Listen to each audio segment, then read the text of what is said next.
Ya saudara, kasih Tuhan begitu besar untuk kita. Dia yang selalu menyertai kita setiap hari demi hari. Dan tak pernah terlepas pandangannya kepada kita satu detik pun tidak pernah. Mari sekarang kita mau bawa hati kita dengan sungguh-sungguh.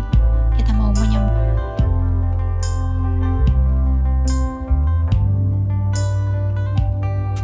The sun comes up, it's a new day's dawning. It's time to sing your song again. Whatever may pass and whatever lies before me, let me be singing when the evening comes. Bless the Lord, oh my soul, worship His holy name. Sing like never before, oh my soul, I worship Your holy name. You're rich in love and you're slow to anger. Your name is great and your heart is kind. For all your goodness I will keep on singing. 10,000 reasons for my heart to find. Bless the Lord, oh my soul, worship His holy name. Sing like never before, oh my soul, I worship Your holy name. And on that day when my strength is failing, the end draws near and my time has come. Still my soul will sing Your praise unending. 10,000 years and then forevermore. Bless the Lord, oh my soul, worship His holy name. Sing like never before, oh my soul, I worship Your holy name. I worship Your holy name. I worship Your holy name.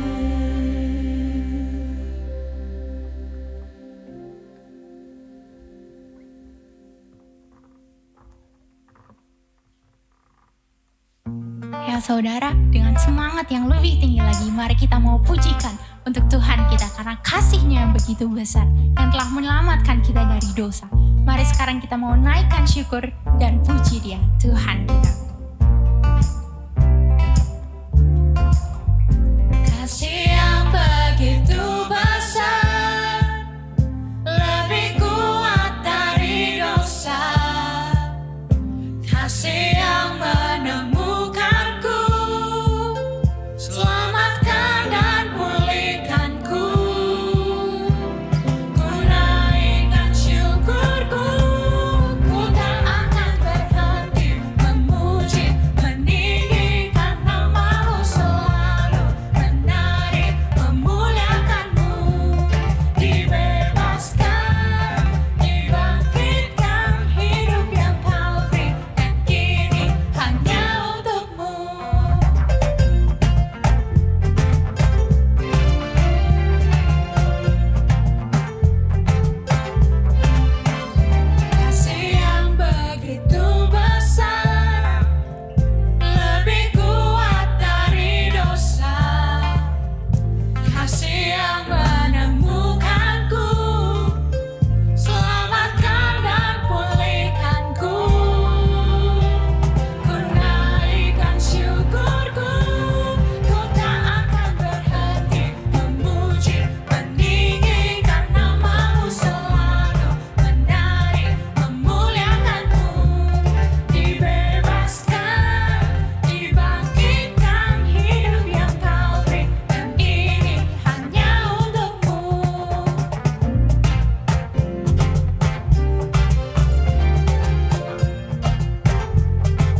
Ya saudara,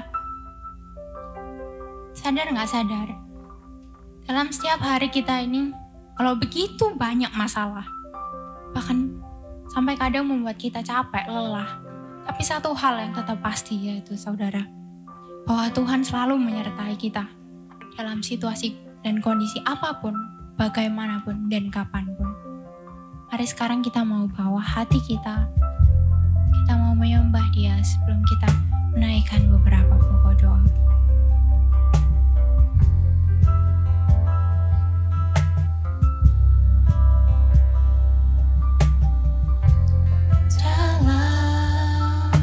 Kesesakanku, Kau beri kedamaianmu.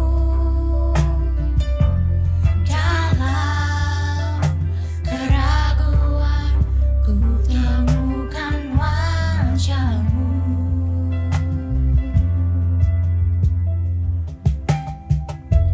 Karena pengorbananmu, Kau jadikanku baru. Sungguh ku terkagum amanku di dalam-Mu, Yesus. Kau membuatku sesuai rencana-Mu. Kau memegang setiap musim hidupku. Ku serahkan semua kekhawatiranku. Ku milik-Mu.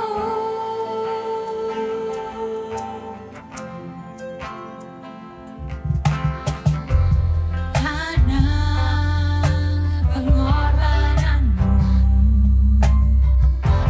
Kau jadikanku baru.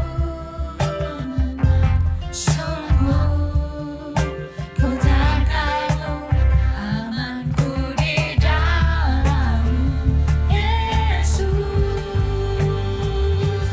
Kau membuatku sesuai rencana-Mu. Kau memegang setiap musim hidupku. Ku serahkan semua kekhawatiranku. Ku milik-Mu.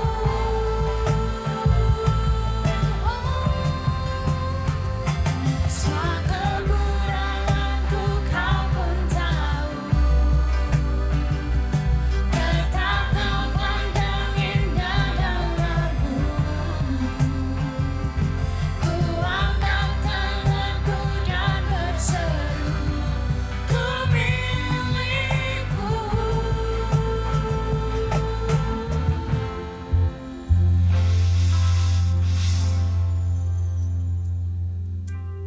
Ya Tuhan, pada hari ini kami datang di hadapan-Mu ya Tuhan. Kami ingin menyerahkan ya Tuhan apa yang ada dalam hati kami ya Tuhan. Kami ingin berdoa ya Tuhan, terutama untuk negara ini. Tuhan, kiranya Engkau yang sertai setiap orang yang bekerja di bidang pemerintahan. Engkau yang sertai mereka satu persatu. Engkau yang beri hikmat dan kebijaksanaan untuk mereka, untuk membangun negara ini agar lebih maju lagi ya Tuhan. Tuhan, kami juga percaya Tuhan Engkau yang sanggup. Karena Engkau yang punya kuasa ya Tuhan, Engkau sungguh maha kuasa. Engkau yang sanggup ya Tuhan membalikan keadaan apapun, segampang membalikan tangan Tuhan. Tuhan, dan kami percaya Tuhan, Engkau yang akan selalu menyertai kami dalam apapun segala kondisi pergumulan kami. Apapun itu, bagaimanapun itu, walau terasa berat sekali Tuhan untuk kami, Engkau yang tahu Tuhan apa yang kami butuhkan, apa yang kami perlukan, dan Engkau yang pasti akan menyanggupkan kami. Engkau yang akan memberi kami kekuatan, dan Engkau yang akan mencukupkan kami ya Tuhan. Engkau yang tahu apa semua kebutuhan kami. Engkau yang akan selalu menemani kami dalam segala situasi kehidupan kami. Tuhan, saat ini kami datang ke hadapan-Mu Tuhan, dan dengan penuh keyakinan Tuhan, kami percaya bahwa Engkau akan selalu menyertai kami. Tuhan, kiranya dalam segala kondisi dalam hidup kami ya Tuhan, Biarlah kami tetap bisa hidup di dalam-Mu ya Tuhan. Biarlah kami bisa memuliakan nama-Mu. Biarlah kami tetap selalu menjaga nama-Mu, hidup kudus ya Tuhan untuk-Mu. Dan biarlah semakin hari dengan segala percobaan yang kami alami Tuhan, kami bisa semakin bertumbuh, iman kami bisa semakin besar. Kami bisa semakin dekat dengan-Mu ya Tuhan. Ya Bapa, terima kasih atas semua penyertaan-Mu ya Tuhan. Dan biarlah seluruh doa ini Engkau yang jawab sesuai dengan rancangan-Mu. Terima kasih ya Bapa. Hanya dalam nama-Mu kami serahkan doa ini. Amin.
Teman-teman, mari kita berdoa sebelum kita merenungkan bagian firman Tuhan. Bapa yang surga, terima kasih untuk saat ini di mana kami boleh memuji Tuhan, dan saat ini kami akan mendengarkan kebenaran firman Tuhan. Tuhan yang tolong setiap kami supaya kami boleh mengerti kebenaran firman Tuhan dan kami boleh belajar untuk melakukannya di dalam kehidupan kami. Berikan kami hati yang lembut untuk mendengar kebenaran-Mu. Terima kasih ya Tuhan. Hanya di dalam nama Tuhan Yesus kami sudah berdoa dan mengucap syukur. Amin. 5 Agustus 1984, 2 jam 24 menit 52 detik setelah pertandingan lari maraton wanita pertama dimulai, seorang bernama Joan Benoit berhasil menyelesaikan pertandingan. Namun sejarah bukan saja mencatat nama Joan Benoit, tetapi juga Gabriela Andersen Sies.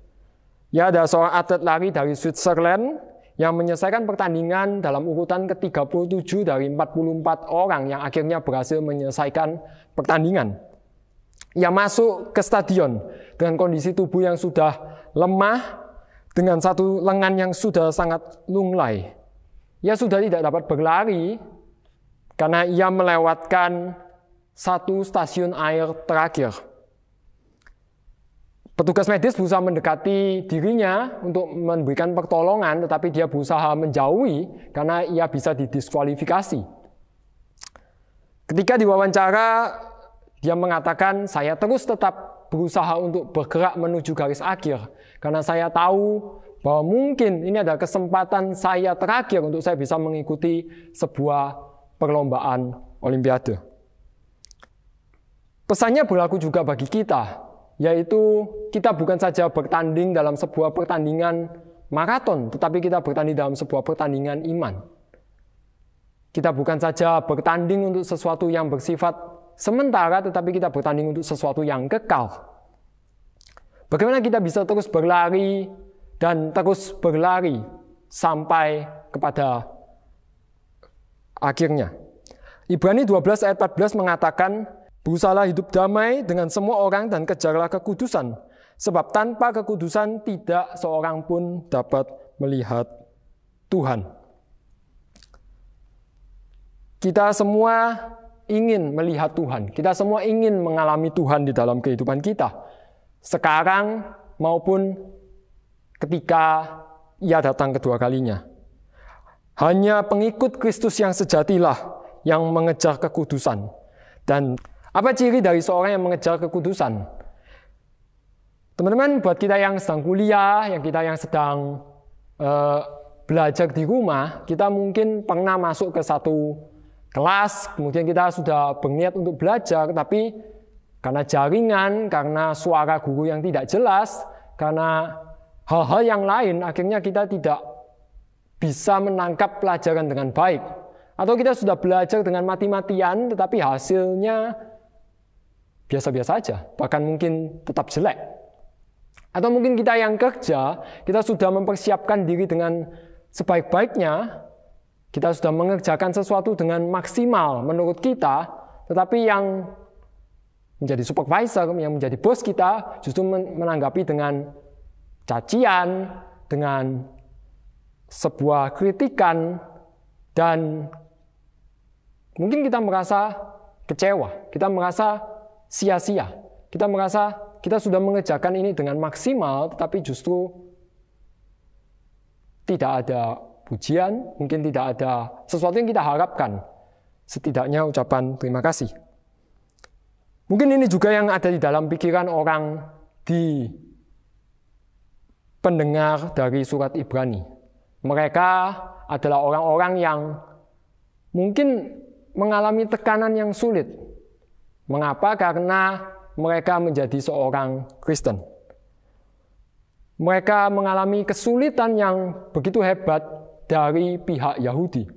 Agama Yahudi diterima oleh kerajaan Romawi, tapi orang Kristen dianggap dan sebagai pengacau, penyesat. Sehingga solusi yang mereka lakukan adalah berusaha untuk hidup seperti orang Yahudi. Hidup kembali kepada ajaran yang sebelumnya, jika mereka sebelumnya adalah seorang Yahudi.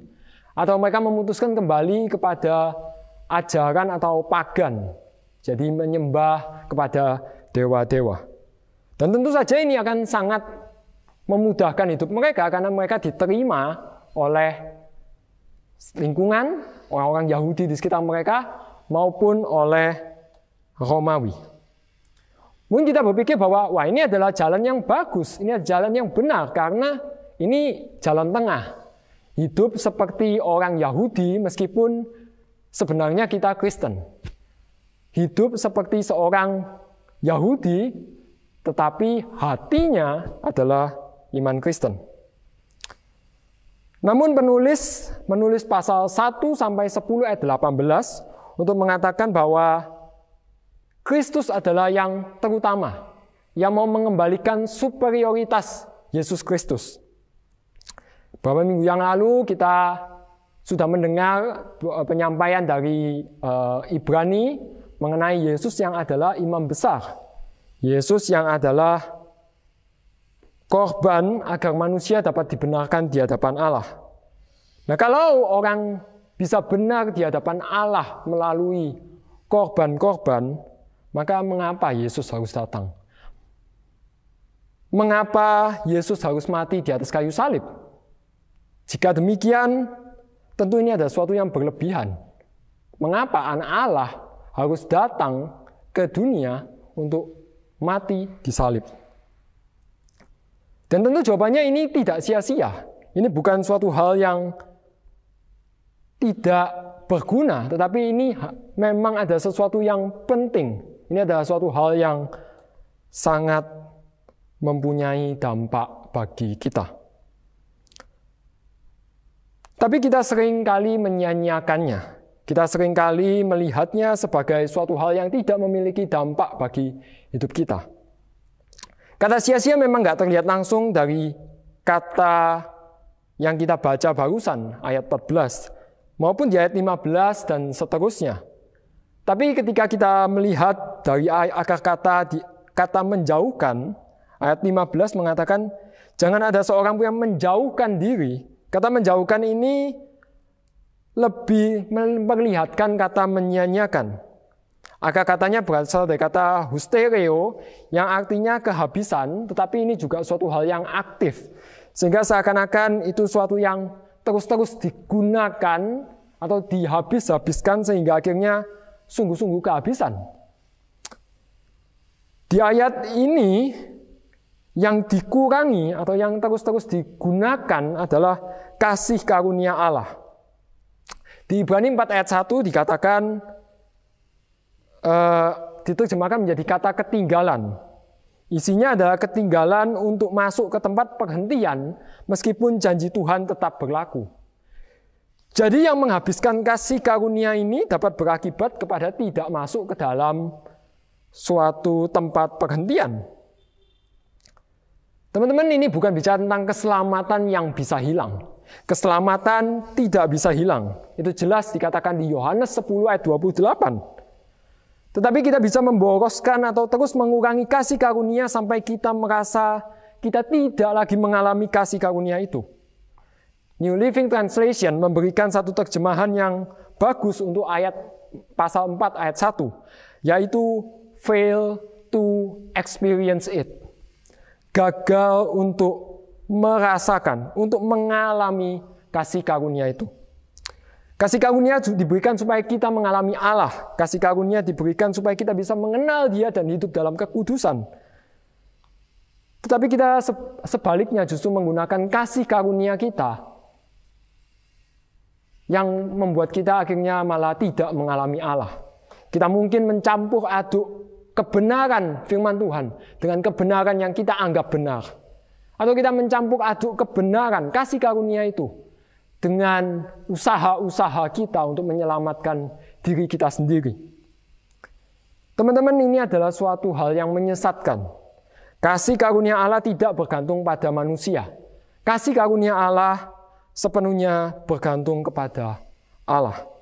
Karena kasih karunia kamu diselamatkan oleh iman, itu bukan hasil usahamu, tetapi itu pemberian Allah. Gereja Tuhan yang benar tidak akan menyia-nyiakan kasih karunia. Jangan sampai kita tertinggal untuk menerima janjinya yang pasti. Kita akan mengalami pengudusan, dan itu berarti pasti kita akan melihat Allah.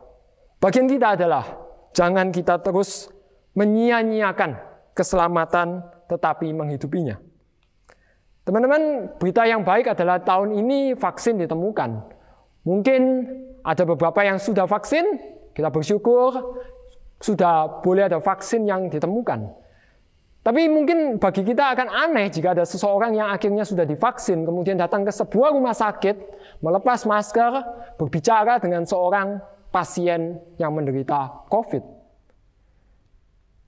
Tentu saja ini hal yang aneh, yang menurut kita nggak mungkin lah ada orang yang demikian.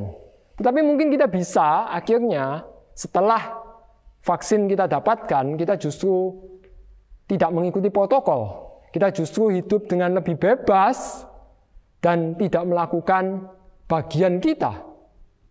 Apa bagian kita? Yaitu kita menjaga dan tetap menggunakan masker, tidak terus-terus berkeliaran, dan sebagainya. Tujuan dari ditemukan vaksin adalah sesuatu hal yang baik. Tetapi itu bisa jadi hal yang buruk ketika akhirnya itu justru mematikan atau membuat kita terkena COVID. Tujuannya adalah menyelamatkan, tetapi kemudian mematikan.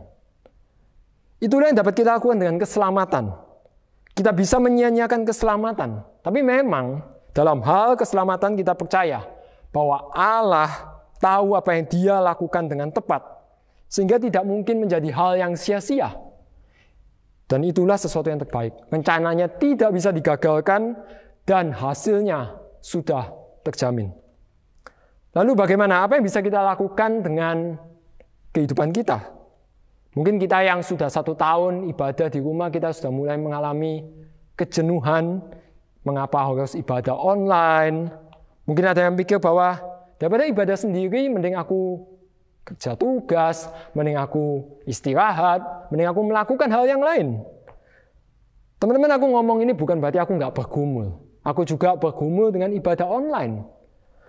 Tetapi Ibrani sekali lagi mengingatkan bahwa janganlah kita menjauhkan diri dari pertemuan-pertemuan ibadah, tetapi semakin giat melakukannya. Ibadah adalah undangan Allah kepada kita. Ibadah adalah satu kesempatan yang Tuhan berikan. Tidak semua orang punya kesempatan untuk beribadah, termasuk hari ini ibadah online. Mungkin kita merasa, aku punya jaringan internet, aku punya gadget, aku punya laptop. Teman-teman, tapi kita tidak mempergunakannya. Kita justru merasa itu semua kesanggupan kita. Tapi sungguhnya itu adalah pemberian Allah. Ibadah adalah ditujukan untuk kita bisa mengalami Allah. Ibadah ditujukan untuk kita bisa bertemu dengan Allah. Ini bukan ibadah yang berbicara tentang harus jam berapa. Ini bukan bicara tentang apakah harus pakai baju yang rapi dan sebagainya. Bukan tentang offline dan online, tapi ini terutama tentang hati. Hati yang terus mau mengejar kekudusan, mengejar arah. Yang diberikan supaya kita dapat melihat Allah dengan tidak menyia-nyiakan pemberiannya. Apa ciri lagi dari seorang yang mengejar kekudusan? Teman-teman, salah satu komunitas di mana saya bertumbuh adalah komunitas yang punya tagar, jangan jalan sendirian. Tentu saja ini adalah sebuah tagar yang jarang kita dengar atau mungkin sering kita dengar. Sampai kita tidak lagi mengerti apa artinya. Itu jalan sendirian. Mungkin ada di antara kita yang sudah punya pasangan, kita menjalani hari-hari bukan sendirian tetapi berdua. Tapi mungkin ada di antara kita yang akhirnya menjalani waktu itu sendirian dan kita rindu menemukan seseorang yang kepadanya kita bisa berjalan bersama. Setidaknya inilah bukti kecil begitu ya, bahwa kita ini membutuhkan orang lain. Manusia tidak bisa sendirian.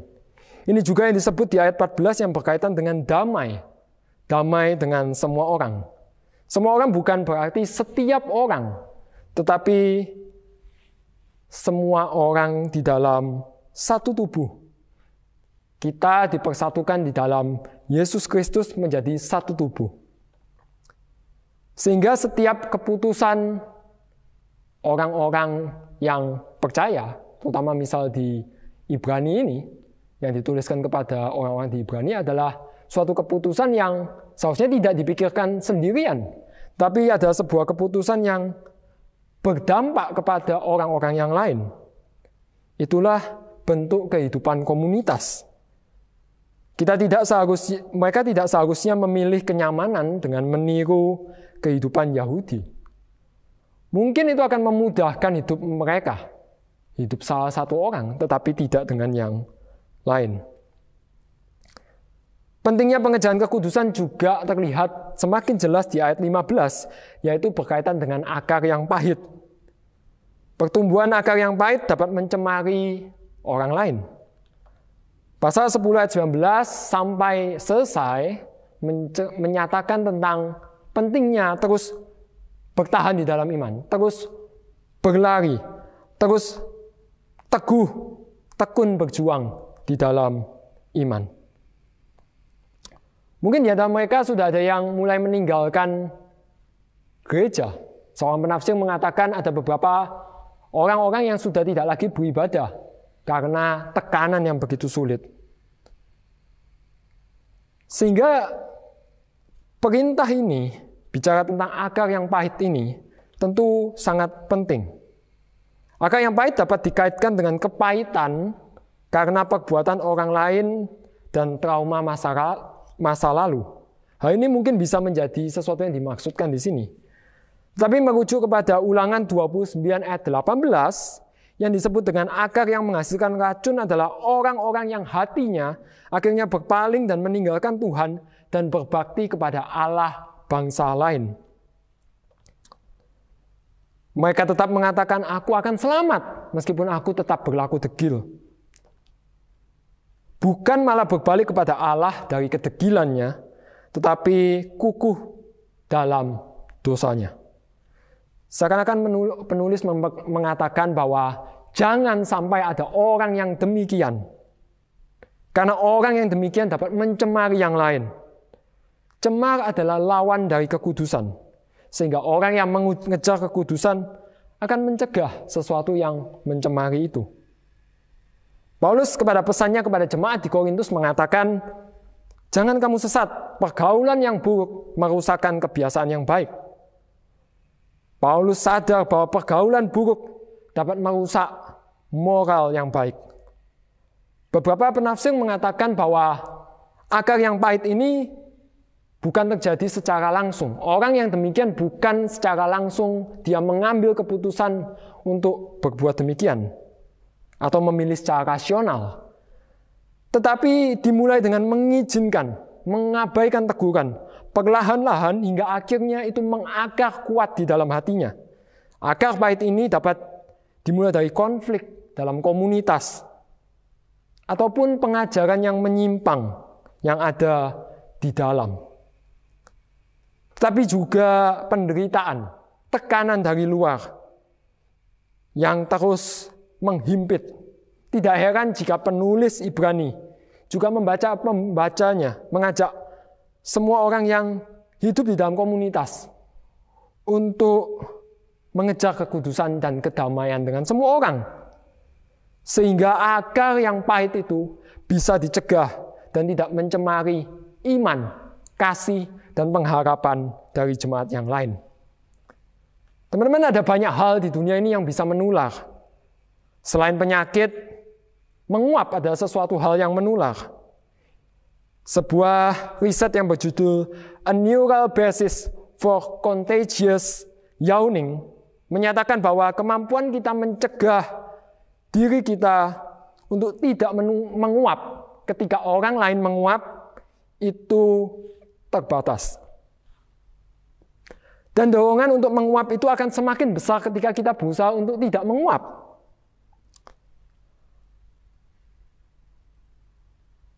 Hal ini menarik teman-teman, karena secara natural manusia punya kecenderungan untuk menularkan sesuatu.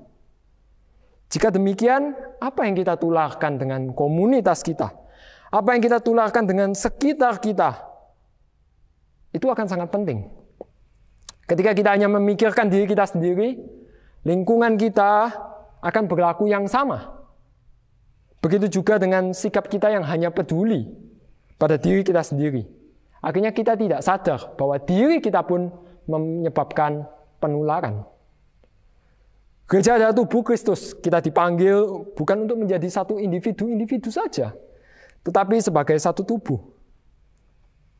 Gereja, meskipun demikian, bukan berisi orang yang sempurna. Gereja bukan berisi orang-orang yang tidak lagi berdosa, tetapi gereja adalah kumpulan orang berdosa, tetapi yang sudah melihat dan mengalami kasih Allah di dalam hidupnya. Orang demikian akan terus menjalani proses pengudusan. Kegagalan, kejatuhannya itu dapat mempengaruhi orang lain. Karena itu penting untuk kita terus menjaga dan berjalan bersama. Mengapa? Karena kegagalan dan kejatuhan itu bisa ditolong secepatnya. Bahkan mungkin dicegah. Kita yang tersesat bisa segera dibawa kembali ke dalam komunitas. Kita bisa berjalan ke arah yang salah tanpa pernah tahu bahwa kita bertentangan dengan firman Tuhan. Yang dapat kita lakukan hari ini adalah melihat orang-orang di dalam gereja, di dalam komunitas kita, sebagai tubuh kita. Dengan demikian ketika kita mengalami kesulitan, kita mencari pertolongan. Dan pertolongan itu kepada sesama anggota tubuh Kristus. Dan masing-masing kita sebagai anggota tubuh Kristus juga memiliki kerinduan untuk memberikan pertolongan yang sama. Jadi kita bisa menghidupi tagar jangan jalan sendiri. Melalui grup kelompok kecil, melalui komunitas di gereja, sehingga tidak ada seseorang yang akhirnya menjadi akar pahit, yang akhirnya bisa mencemari yang lain. Memang gereja bukan ada supaya setiap orang berjalan sendiri, tetapi untuk berjalan bersama, mengalami Allah. Apalagi ciri dari seorang yang mengejar kekudusan. Di bagian yang terakhir, kita melihat bahwa ada kisah tentang Esau. Teman-teman, kekudusan itu kita selalu identikan dengan boleh atau tidak boleh. Apakah orang Kristen boleh merokok? Apakah orang Kristen boleh bertato? Apakah orang Kristen boleh ke diskotik atau minum bir? Dan pertanyaan-pertanyaan yang lain yang berkaitan dengan boleh dan tidak boleh. Apakah memang kekudusan hanya berbicara tentang boleh dan tidak boleh? Dan bahkan mungkin seringkali pertanyaan kita itu mengindikasikan keinginan kita. Mungkin kalau itu boleh, aku mau coba. Orang Kristen waktu itu punya alasan untuk mencampur aduk pemahaman mereka, yaitu praktik Yahudi dengan kekristenan. Dan keputusan kembali kepada ajaran yang lama itu ada suatu keputusan yang sangat memudahkan dan memberikan kenyamanan, bahkan kerelevanan dengan kehidupan mereka. Tetapi tanpa menempatkan Kristus di pusat kehidupan mereka, bagi penulis Ibrani, campuran tersebut bukanlah iman Kristen sama sekali. Itu adalah sebuah bentuk penyangkalan iman. Disebutkan di sini di ayat 15, supaya jangan ada seorang pun menjauhkan diri dari kasih karunia. Dan ayat 16, janganlah ada orang yang menjadi cabul atau yang mempunyai nafsu yang rendah seperti Esau. Kata nafsu yang rendah itu adalah dari kata bebelos, yang artinya adalah penyembahan atau pemujaan pada sesuatu yang seharusnya sakral, tetapi kemudian direndahkan. Sedangkan kata cabul atau porno atau pornos, yang berarti adalah menjual diri, menggunakan sesuatu yang dimiliki dengan cara yang tidak tepat, demi keuntungan sesaat. Jadi kita bisa melihat ini ada dua hal yang saling berkaitan. Yang satu melihat sesuatu yang sakral direndahkan, sedangkan sesuatu yang netral, sesuatu yang seharusnya baik, tetapi digunakan dengan cara yang tidak tepat. Esau dengan pikiran dan nafsu yang rendah lebih memilih untuk membuang hak kesulungannya daripada menerimanya. Hak kesulungan adalah suatu berkat yang mungkin tidak terlihat sekarang, terlihat saat itu. Tetapi dia memilih sesuatu yang terlihat dan memuaskan sekarang. Penulis melanjutkan bahwa Esau akhirnya menyadari betapa berharganya hak kesulungan. Ia mau berkat itu, namun ia ditolak. Allah bukan tidak membiarkan Esau bertobat. Allah hanya mengizinkan Esau memperoleh akibat dari perbuatannya yang merendahkan hak kesulungan. Ia perlu bertobat, tetapi ia tidak bertobat. Ia hanya menyesali dengan mencucurkan air mata, namun tidak menyadari kesalahannya. Ia telah menyembah berhala, yaitu kepuasan perutnya, lebih daripada pemberian Tuhan. Paulus mengatakan di 1 Korintus 6 ayat 9-10 bahwa orang cabul, penyembah berhala tidak masuk dalam kerajaan Allah. Paulus menegur mereka yang mengatakan sudah memberi diri disucikan seharusnya tidak mengikuti hawa nafsunya. Orang yang demikian secara sengaja tidak menyadari kesalahannya. Duka cita yang benar seharusnya menghasilkan pertobatan dan membawa keselamatan. Itu yang dikatakan 2 Korintus 7 ayat 10. Maka dari itu kita dipanggil untuk mematikan dalam diri kita segala sesuatu yang duniawi dan mempersembahkan hidup kita sebagai persembahan yang hidup, yang kudus, dan yang berkenan kepada Allah. Hidup kita telah dimerdekakan dari dosa. Dosa tidak lagi berkuasa atas hidup kita. Maka dari itu anggota tubuh kita serahkan menjadi hamba Allah dan melakukan kebenaran. Yesus adalah teladan sempurna dari ini. Ia adalah Allah, tapi ia datang sebagai manusia yang merendahkan diri sampai mati di atas kayu salib. Ia menjadi manusia seutuhnya, dicobai, namun tidak berbuat dosa. Ia menjalani kehidupan sebagai utusan Allah yang melakukan apa yang menjadi kehendak Bapanya yang telah mengutusnya. Yesus mengatakan, makananku ialah melakukan kehendak Dia yang mengutus aku. Meskipun Ia adalah Allah yang mengosongkan dirinya dan taat sampai mati. Ia bergumul di Taman Getsemani itu. Jika cawan ini boleh lalu, biarlah cawan ini lalu. Tetapi bukan kehendakku, melainkan kehendakmu. Maka dari itu Allah sangat meninggikan Dia dan mengaruniakan nama di atas segala nama.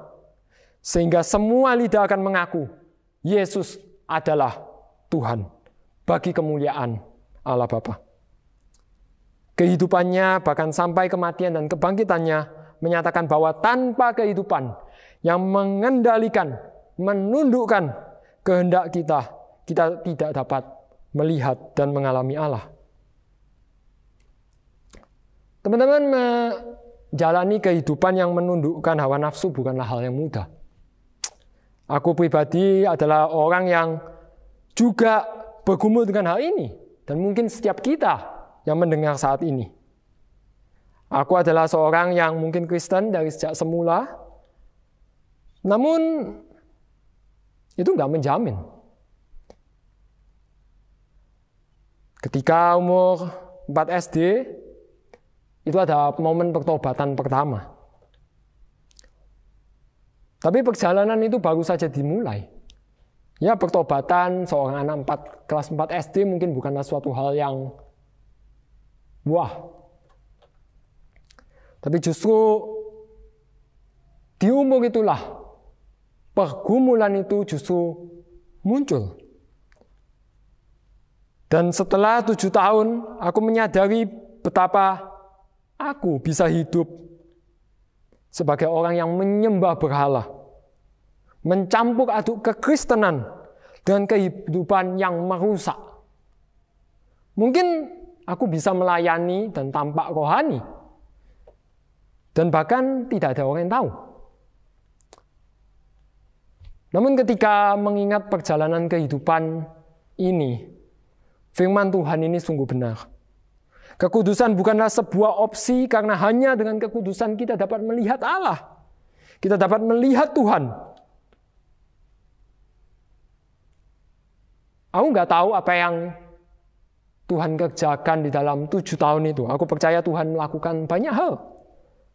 Tetapi yang aku tahu sejak hari itu, dosa yang bersembunyi itu terus berusaha membuat aku menutupi diriku dengan berbagai hal. Dan menjadi terbuka adalah proses pemulihan. Menjadi terbuka adalah awal dari pemulihan. Aku semakin melihat tangan Allah yang menopang hidupku. Dan bahkan panggilanku hari ini. Tuhan sedang mengerjakan sesuatu dalam hidupku dan hidup kalian. Kehendak Allah adalah supaya kita tidak hidup bagi diri kita sendiri, tetapi bagi Dia yang telah memberikan nyawanya untuk kita. Kiranya kehendak Allah ini juga menjadi kerinduan kita, sehingga akhirnya kita bisa melihat Allah yang besar, mengalami Dia yang sudah menopang kehidupan kita, termasuk di dalam mengejar kekudusan. Teman-teman, kekudusan bukan hanya tentang boleh dan tidak boleh tentu saja. Ini tentang mengendalikan apa yang kita inginkan. Seringkali itu bukan sesuatu hal yang buruk, itu bukan sesuatu hal yang merusak, itu bukan sesuatu yang dosa. Tetapi seringkali kita membiarkan diri kita ini mengingini banyak hal. Keinginan kita bisa karena kekerasan hati kita. Keinginan kita bisa karena kita tidak percaya kepada Dia. Keinginan kita bisa karena pemberontakan kita kepada firman-Nya. Dan bisa jadi karena ketidakpercayaan dan keraguan kita. Tidak ada solusi yang lebih baik daripada memiliki waktu untuk merenungkan firman Tuhan. Firman-Nya hidup dan akan menolong kita membedakan pertimbangan dan pikiran hati kita. Apa yang menjadi keinginan kita, kita uji di dalam kebenaran firman Tuhan. Mengejar kekudusan nyata dimulai daripada menundukkan keinginan di bawah kebenaran firman Tuhan dan berserah kepada Roh Kudus. Teman-teman, kekudusan itu bukan opsional. Tanpa kekudusan kita tidak dapat melihat Allah. Tanpa mengejar kekudusan kita akan hidup dengan menyia-nyiakan keselamatan. Tanpa mengejar kekudusan kita hanya akan berfokus kepada diri kita sendiri. Sedangkan kita dipanggil sebagai sebuah komunitas, sebagai satu tubuh. Dan semuanya itu akan berujung kepada kita terus menuruti hawa nafsu kita, keinginan-keinginan kita, daripada kita menundukkannya. Maka respon kepada kebenaran ini tidak lain dan tidak bukan adalah kejarlah kekudusan itu jika kita ingin mengalami Tuhan, jika kita ingin melihat Tuhan. Kekudusan bukan berbicara tentang kehidupan tanpa dosa. Namun kita terus ada di tengah dunia berdosa. Kita tetap berbuat dosa. Namun kabar baiknya adalah Allah itu setia dan adil. Sehingga kasih karunia-Nya yang besar menerima dan mengampuni kita ketika kita mengaku dosa kita.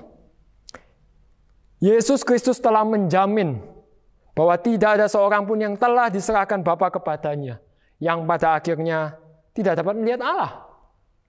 Dan Roh Kudus yang tinggal di dalam hati kita akan terus-menerus mengerjakan pengudusan melalui kebenaran firman Tuhan yang kita baca, yang kita dengar, dan kita lakukan dalam hidup kita.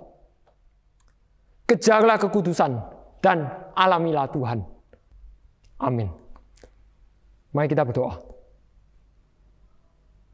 Bapa yang di surga, terima kasih ketika kami boleh mendengarkan kebenaran firman Tuhan.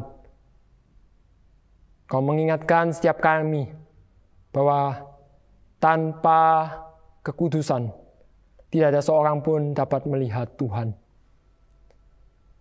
Tuhan, tolong setiap kami di dalam perjalanan kami mengikut Engkau. Kami rindu mengalami Engkau di dalam kehidupan kami.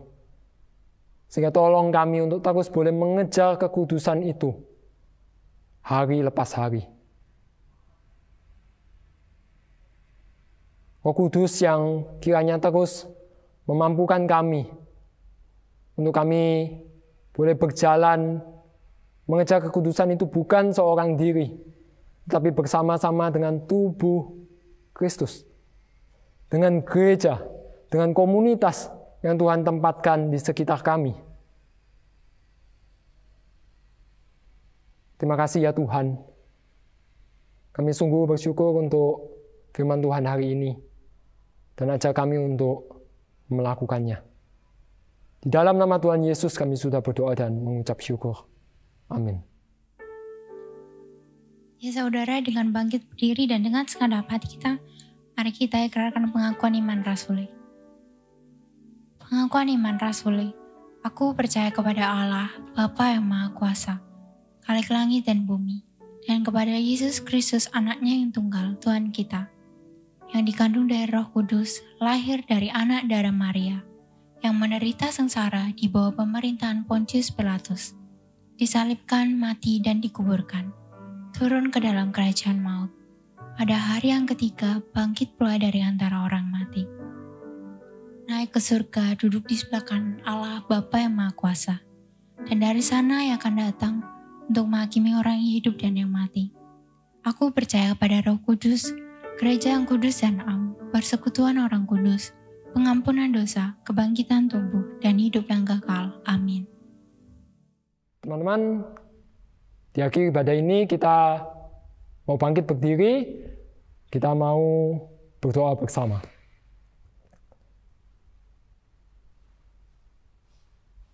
Bapak yang surga, terima kasih untuk saat ini di mana kami boleh beribadah kepada Engkau.